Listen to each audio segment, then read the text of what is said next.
ರಾಜಕೀಯ ಅಷ್ಟೊಂದು ಈಸಿನಾ?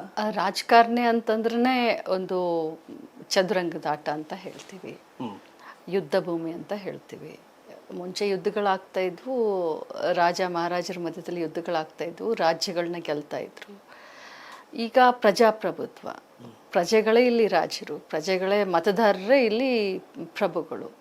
ಸೊ ಅವರ ಮನಸ್ಸನ್ನು ಗೆಲ್ಲೋದಿದೆಯಲ್ಲ, ಅದು ಯುದ್ಧ ಭೂಮಿಯಲ್ಲಿ ಗೆದ್ದಷ್ಟು. ಸೊ ನಾನು ಫಸ್ಟ್ ಜನ್ರೇಷನ್ ರಾಜಕಾರಣಿ, ಒಬ್ಬ ಮಹಿಳೆ. ಮುಂಚೆಯಿಂದನೂ ಸ್ವಲ್ಪ ಲೀಡರ್ಶಿಪ್ ಕ್ವಾಲಿಟಿ ಇತ್ತು.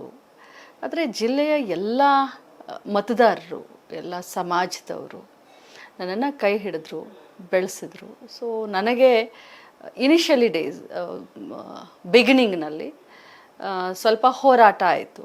ಆಮೇಲೆ ಜನ ನನ್ನನ್ನು ಅರ್ಥ ಮಾಡ್ಕೊಂಡ್ಮೇಲೆ, ಜನರ ಭಾವನೆಗಳಿಗೆ ನಾನು ಸ್ಪಂದಿಸೋಕ್ಕೆ ಶುರು ಆದಮೇಲೆ ನನಗೆ ತಂತಾನೇ ದಾರಿ ಕಾಣಿಸ್ತಾ ಹೋಯಿತು.